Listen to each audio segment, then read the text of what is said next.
Item ಯಾವುದೇ ಇರಲಿ try ಮಾಡಿ ಆಚಿ ಚಿಕನ್ ಮಸಾಲಾ. ಬೆಂಗಳೂರಿಗೆ ಕೊನೆಗೂ ತಪ್ಪಿತು ಕಸದ ಸಂಕಷ್ಟ. ಸ್ಥಳೀಯರ ಜೊತೆ ಅಧಿಕಾರಿಗಳು ನಡೆಸಿದ ಮಾತುಕತೆ ಯಶಸ್ವಿಯಾಗಿದೆ. ಕಸ ವಿಲೇವಾರಿಗೆ ಗ್ರಾಮಸ್ಥರು ಅವಕಾಶ ಮಾಡಿಕೊಟ್ಟಿದ್ದಾರೆ. ನಿನ್ನೆ ಸಾರ್ವಜನಿಕರು ಕಸದ ಲಾರಿಗಳನ್ನು ತಡೆದು ಮೀಟಗನಹಳ್ಳಿ ಬೆಳ್ಳಹಳ್ಳಿ ಡಂಪಿಂಗ್ ಯಾರ್ಡ್ ಬಳಿ ನಿಲ್ಲಿಸಿದ್ರು. ಸದ್ಯ ಅಧಿಕಾರಿಗಳು ಮೂಲಸೌಕರ್ಯ ನೀಡಿ ಅಭಿವೃದ್ಧಿ ಭರವಸೆ ಕೊಟ್ಟಿದ್ದು ಎಂದಿನಂತೆ ಕಸದ ಲಾರಿಗಳು ಕಾರ್ಯನಿರ್ವಹಿಸುತ್ತಿವೆ.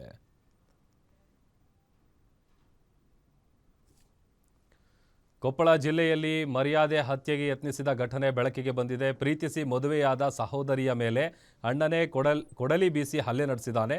ಹಂದ್ರಾಳದ ಮೀನಾಕ್ಷಿ ಎಂಬಾಕೆ ಇದೇ ಗ್ರಾಮದ ಉದಯಕುಮಾರ್ನನ್ನ ಪ್ರೀತಿಸಿ ಮದುವೆಯಾಗಿದ್ದು, ಮದುವೆಯ ನಂತರ ದಂಪತಿ ಬೆಂಗಳೂರಿನಲ್ಲಿ ವಾಸವಿದ್ರು. ನಿನ್ನೆ ತಮ್ಮನ ಮದುವೆ ಕಾರ್ಯಕ್ರಮದ ನಿಮಿತ್ತ ದಂಪತಿ ಗ್ರಾಮಕ್ಕೆ ಆಗಮಿಸಿದ್ರು. ಈ ವಿಚಾರ ತಿಳಿದು ಮೀನಾಕ್ಷಿಯ ಅಣ್ಣ ಟವೆಲ್ನಲ್ಲಿ ಕೊಡಲಿಯನ್ನ ಮುಚ್ಚಿಕೊಂಡು ತಂಗಿಯ ಮೇಲೆ ದಾಳಿ ನಡೆಸಿದ್ದಾನೆ. ಗರ್ಭಿಣಿಯಾಗಿದ್ದ ಮೀನಾಕ್ಷಿಗೆ ಗಾಯಗಳಾಗಿದ್ದು ಅದೃಷ್ಟವಶಾತ್ ಪ್ರಾಣಾಪಾಯದಿಂದ ಪಾರಾಗಿದ್ದಾನೆ.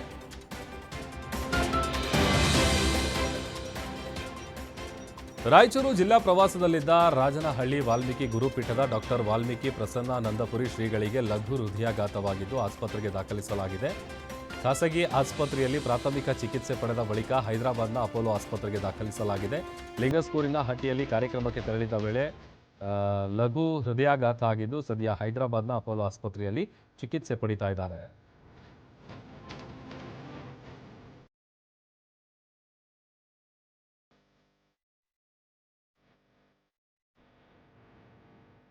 ಮನೆ ಮಾಲೀಕನ ತಪ್ಪಿಗೆ ಬಾಡಿಗೆದಾರ ಮಹಿಳೆ ಬೀದಿಗೆ ಬಿದ್ದ ಘಟನೆ ಶಿವಮೊಗ್ಗದ ಬೊಮ್ಮನಕಟ್ಟಿ ಸಿ ಬ್ಲಾಕ್ ಬಡಾವಣೆಯಲ್ಲಿ ನಡೆದಿದೆ.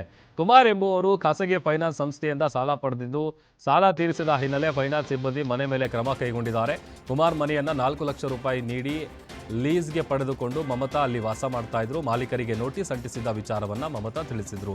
ಹಣ ಕಟ್ಟದೆ ಮನೆ ಮಾಲೀಕ ಸುಳ್ಳು ಹೇಳಿದ್ದಾನೆ ಎಂಬ ಆರೋಪ ಕೇಳಿಬಂದಿದೆ. ಸಾಲ ಬಾಕಿ ಉಳಿದ ಹಿನ್ನೆಲೆ ಕೋರ್ಟ್ ಆದೇಶದಂತೆ ಪೊಲೀಸರು ಮನೆ ಖಾಲಿ ಮಾಡಿಸಿದ್ದು, ಮಗನೊಂದಿಗೆ ಒಂಟಿಯಾಗಿ ಜೀವನ ಸಾಗಿಸುತ್ತಿದ್ದ ಮಮತಾ ಬೀದಿಗೆ ಬಿದ್ದು ಕಣ್ಣೀರು ಹಾಕುವ ಪರಿಸ್ಥಿತಿ ಎದುರಾಗಿದೆ.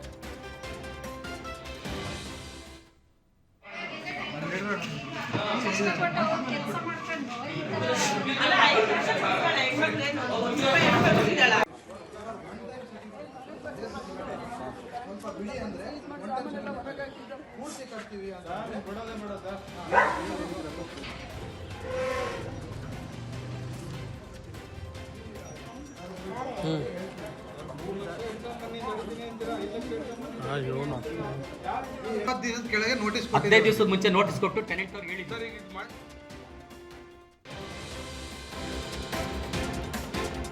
ದಾವಣಗೆರೆಯ ಪ್ರಮುಖ ರೌಡಿ ಶೀಟರ್ಗಳಿಗೆ ಬೆಳ್ಳಂಬೆಳಗ್ಗೆ ಪೊಲೀಸರು ಶಾಕ್ ಕೊಟ್ಟಿದ್ದಾರೆ. ರೌಡಿ ಶೀಟರ್ಗಳಾದ ಗಾರೆಮಂಜು, ಮೊಟ್ಟಲ್ ಶ್ರೀನಿವಾಸ್, ನಿಖಿಲ್, ಮರಿದೇಶ್, ದಂಡೇಶ್, ಸಂತು ಸೇರಿ ಹಲವರ ಮನೆ ಮೇಲೆ ದಾಳಿ ನಡೆಸಿದ್ದಾರೆ. ನಗರ ದೇವತೆ ದುಗ್ಗಮ್ಮನ ಜಾತ್ರೆ ಹಿನ್ನೆಲೆ ಯಾವುದೇ ಅಹಿತಕರ ಘಟನೆ ನಡೆಯದಂತೆ ಪೊಲೀಸರು ಮುನ್ನೆಚ್ಚರಿಕೆಯನ್ನು ವಹಿಸಿದ್ದಾರೆ.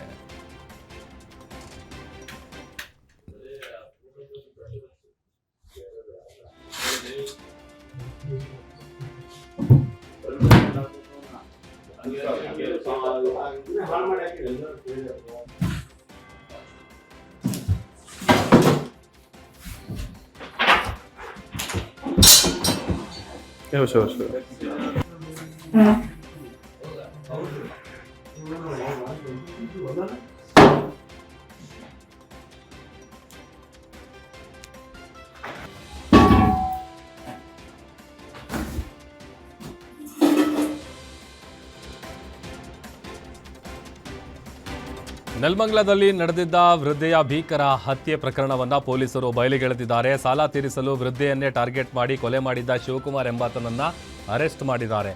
ಶೋಭಾ ಎಂಬ ವೃದ್ಧೆಯನ್ನ ಅವರ ಮಾನಸಿಕ ಅಸ್ವಸ್ಥ ಪತಿಯ ಎದುರೇ ಹತ್ಯೆ ಮಾಡಲಾಗಿದೆ ಅಂತ ತಿಳಿದುಬಂದಿದೆ. 8 ಲಕ್ಷ ರೂಪಾಯಿ ಸಾಲ ತೀರಿಸುವ ಉದ್ದೇಶದಿಂದ ಆರೋಪಿ ಈ ಕೃತ್ಯ ಎಸಗಿದ್ದಾನೆ. ಬಳಿಕ ಸ್ಥಳಕ್ಕೆ ಭೇಟಿ ನೀಡಿದ ಪೊಲೀಸರು ಸಿಸಿ ಕ್ಯಾಮೆರಾಗಳನ್ನು ಪರಿಶೀಲನೆ ನಡೆಸಿದ್ರು. ಈ ವೇಳೆ ಆರೋಪಿ ಶಿವ ಕೂಡ ಪೊಲೀಸರ ಜೊತೆಯೇ ಇದ್ದು ಯಾವುದೇ ಅನುಮಾನ ಬಾರದಂತೆ ವರ್ತಿಸಿದ್ದಾನೆ. ಬಳಿಕ ಸಿಸಿ ಕ್ಯಾಮೆರಾ ದೃಶ್ಯಾವಳಿ ಮತ್ತು ಬೈಕ್ ನಂಬರ್ ಟ್ರೇಸ್ ಮಾಡಿದ ಪೊಲೀಸರು ರಾತ್ರಿ ಕಾರ್ಯಾಚರಣೆ ನಡೆಸಿ ಆರೋಪಿಯನ್ನ ಬಂಧಿಸಿದ್ದಾರೆ.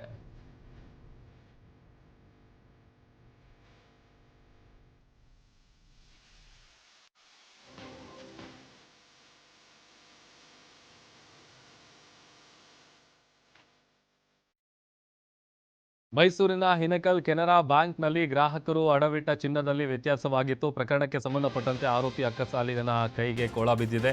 200 ಗ್ರಾಂ ತೂಕಕ್ಕೂ ಅಧಿಕ ಚಿನ್ನ ದೋಚಿ ಎಸ್ಕೇಪ್ ಆಗಿದ್ದ ಅಕ್ಕಸಾಲಿಗ ಅಶ್ವಿನ್ ಕುಮಾರ್ನನ್ನ ಪೊಲೀಸರು ಬಂಧಿಸಿದ್ದಾರೆ. ಚಿನ್ನ ದೋಚಿ 2 ತಿಂಗಳಿಂದ ಥಾಯ್ಲೆಂಡ್ನಲ್ಲಿ ಮೋಜು ಮಸ್ತಿ ಮಾಡ್ತಾ ಇದ್ದಂತಹ ಖದೀಮ ಬೆಂಗಳೂರಿಗೆ ಬಂದು ಇಳಿತಾ ಇದ್ದಂತೆ ಪೊಲೀಸರು ಲಾಕ್ ಮಾಡಿದ್ದಾರೆ.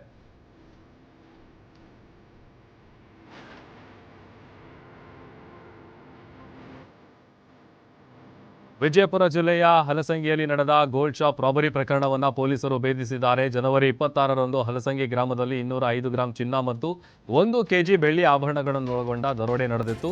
ಪೊಲೀಸರು ಶೀಘ್ರ ಕ್ರಮ ಕೈಗೊಂಡು ಆರೋಪಿಗಳನ್ನು ಬಂಧಿಸಿದ್ದಾರೆ. ಬಂಧಿತರಿಂದ 3 ಕಂಟ್ರಿ ಪಿಸ್ತೂಲ್ಗಳು, 26 ಜೀವಂತ ಗುಂಡುಗಳು, 1 ಏರ್ ಗನ್ ಮತ್ತು ಕೃತ್ಯಕ್ಕೆ ಬಳಸಿದ ಬೈಕ್ ಅನ್ನು ವಶಕ್ಕೆ ಪಡೆದಿದ್ದಾರೆ. ಬಂಧಿತರಿಂದ 205 ಗ್ರಾಂ ಚಿನ್ನ ಮತ್ತು 1 ಕೆಜಿ ಬೆಳ್ಳಿ ಕೂಡ ವಶಕ್ಕೆ ಪಡೆದಿದ್ದಾರೆ.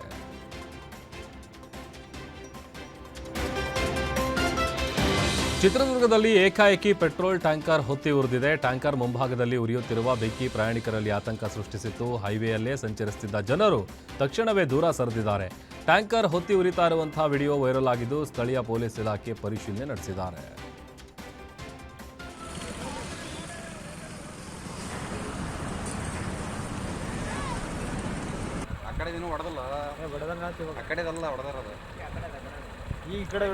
ಎರಡು ಟೈರ್ ಬರೆಸ್ಟ್ ಆದ್ವಣ.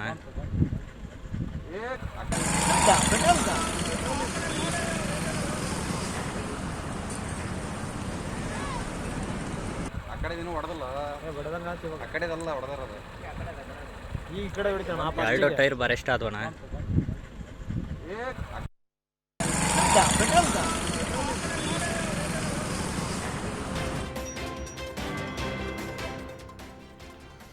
ಬೆಂಗಳೂರು ನಗರದ ಮೆಜೆಸ್ಟಿಕ್ನಲ್ಲಿ ಕೆಎಸ್ಆರ್ಟಿಸಿ ಬಸ್ ಟಿಕೆಟ್ ಮಷಿನ್ ಅನ್ನು ಖತರ್ನಾಕ್ ಕಳ್ಳರು ಕದ್ದೊಯ್ದಿದ್ದಾರೆ. Bengaluru Sirsi non AC sleeper ಬಸ್ನಲ್ಲಿ ಟಿಕೆಟ್ ಮಷಿನ್ ಕಳ್ಳತನಗೊಂಡು ಸಿಬ್ಬಂದಿಗಳು ಹೈರಾಣಾಗಿದ್ದಾರೆ.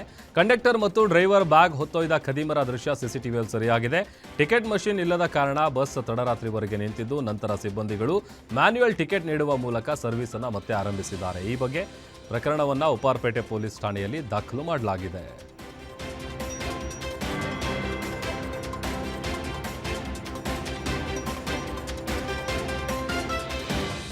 ಇಂದಿನಿಂದ ನಾಗರಹೊಳೆ ಬಂಡೀಪುರದಲ್ಲಿ ಸಫಾರಿ ಆರಂಭವಾಗಿದ್ದು, ಅದನ್ನು ವಿರೋಧಿಸಿ ರೈತರು ಪ್ರತಿಭಟನೆ ನಡೆಸಿದ್ದಾರೆ. ಮೈಸೂರಿನ ಅಶೋಕಪುರಂನಲ್ಲಿರುವ ಅರಣ್ಯ ಇಲಾಖೆ ಕಚೇರಿಗೆ ಮುತ್ತಿಗೆ ಹಾಕಲು ಯತ್ನಿಸಿದ್ದು, ರೈತರನ್ನ ಪೊಲೀಸರು ತಡೆದಿದ್ದಾರೆ. ಪ್ರತಿಭಟನೆಯು ರೈತ ಮುಖಂಡ ಹಳ್ಳಿಕೆರೆ ಭಾಗ್ಯರಾಜ್ ನೇತೃತ್ವದಲ್ಲಿ ನಡೆದಿದ್ದು, ಸರ್ಕಾರದ ವಿರುದ್ಧ ಧಿಕ್ಕಾರದ ಘೋಷಣೆಗಳನ್ನು ಕೂಗಿ ರೈತರು ತಮ್ಮ ಆಕ್ರೋಶ ಹೊರಹಾಕಿದ್ದಾರೆ.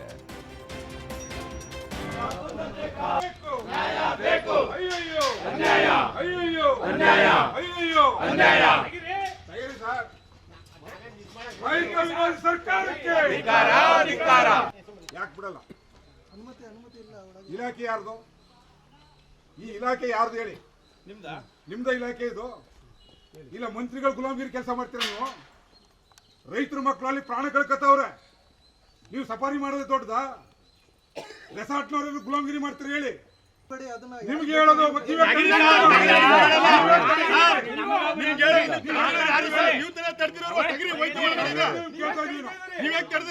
ಬಂಡೀಪುರ ನಾಗರಹೊಳೆ ಒಳಗಡೆ ಸಫಾರಿಯನ್ನು ಹಂತವಾಗಿ ಪ್ರಾರಂಭ ಮಾಡ್ತೀವಿ ಅಂತ ಹೇಳಿ ಕಾಡ್ ಕಾಯಕ್ಕೆ ನೇಮಕ ಮಾಡಿರ್ತಕ್ಕಂಥ ಮಂತ್ರಿ ಬೆಂಗಳೂರು ಕೂತ್ಕೊಂಡು ಆದೇಶ ಮಾಡ್ತಾನೆ. ನಾವು ಹೇಳ್ತಾ ಇದ್ದೀವಿ, ಈ ಒಂದು ಸಫಾರಿಯಿಂದಾಗಿ ಸುಮಾರು 4 ರಿಂದ 6 ಜನ ರೈತರ ಮಕ್ಕಳನ್ನ ಬಲಿ ತಗೊಂಡಿದೆ ಕಾಡು ಪ್ರಾಣಿಗಳು. ಕೆಲಸಕ್ಕೆ ಬಂದಿದ್ದ ಯುವಕ ಅನುಮಾನಾಸ್ಪದವಾಗಿ ಸಾವನ್ನಪ್ಪಿರುವ ಘಟನೆ ಹಾಸನ ಜಿಲ್ಲೆ ಹಿಮ್ಮತ್ ಸಿಂಗ್ ಫ್ಯಾಕ್ಟರಿಯಲ್ಲಿ ನಡೆದಿದೆ.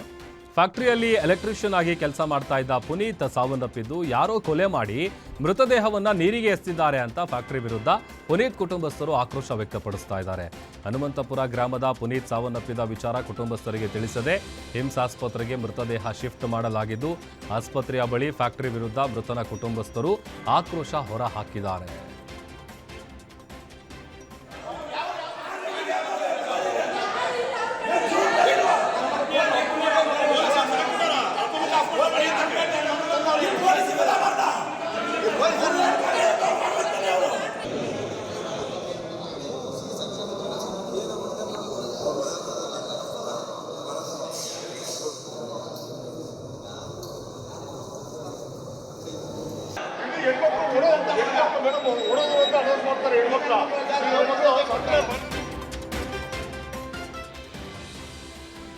ಬೆಂಗಳೂರಿನ ಕೋಗಿಲು ಕ್ರಾಸ್ನಲ್ಲಿ ಅಕ್ರಮ ಮನೆಗಳ ತೆರವು ಪ್ರಕರಣಕ್ಕೆ ಸಂಬಂಧಪಟ್ಟಂತೆ ಮಾನವ ಹಕ್ಕುಗಳ ಉಲ್ಲಂಘನೆ ನಡೆದಿರುವುದು ದೃಢಪಟ್ಟಿದೆ.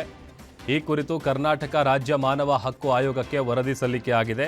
ತ್ರಿಸದಸ್ಯರ ಮಾನವ ಹಕ್ಕು ಆಯೋಗದ ಪೀಠಕ್ಕೆ ಡಿಎಸ್ಪಿ ಸುಧೀರ್ ಹೆಗಡೆ ವರದಿಯನ್ನು ಸಲ್ಲಿಸಿದ್ದು, ಮನೆಗಳ ತೆರವಿಗೆ ಮುನ್ನ ನೋಟಿಸ್ ನೀಡಬೇಕಿದ್ರೂ ಅದನ್ನು ನೀಡದೆ ಏಕಾಏಕಿ ಕಟ್ಟಡಗಳನ್ನು ಧ್ವಂಸ ಮಾಡಿರುವುದಾಗಿ ವರದಿಯಲ್ಲಿ ಉಲ್ಲೇಖ ಮಾಡಲಾಗಿದೆ.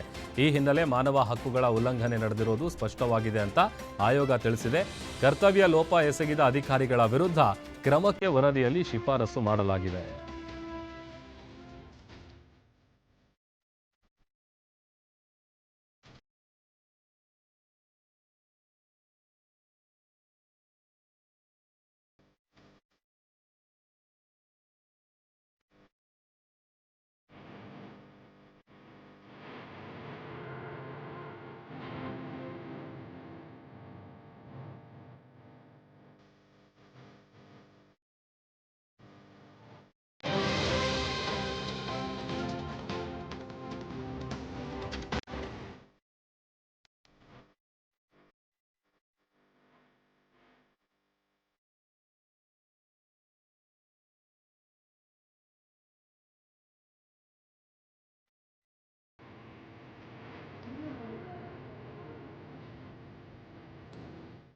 ನಿಮ್ಮೂರಿನಿಂದ ವಿಶ್ವ ಮಟ್ಟದವರೆಗೆ ರಾಜಕೀಯ, ಸಿನಿಮಾ, ಸ್ಪೋರ್ಟ್ಸ್ ಯಾವ ಸುದ್ದಿಯೂ ಮಿಸ್ ಆಗಲ್ಲ. ಬರೀ ಸುದ್ದಿಯಷ್ಟೇ ಅಲ್ಲ, ಜೊತೆಯಲ್ಲೇ ಇರುತ್ತೆ ವಿಶ್ಲೇಷಣೆ. ಗ್ಯಾರಂಟಿ ನ್ಯೂಸ್ನ ಸಬ್ಸ್ಕ್ರೈಬ್ ಮಾಡಿ, ಫಾಲೋ ಮಾಡಿ, ಕ್ಷಣ ಕ್ಷಣದ ಅಪ್ಡೇಟ್ಸ್ ಪಡೆಯಿರಿ.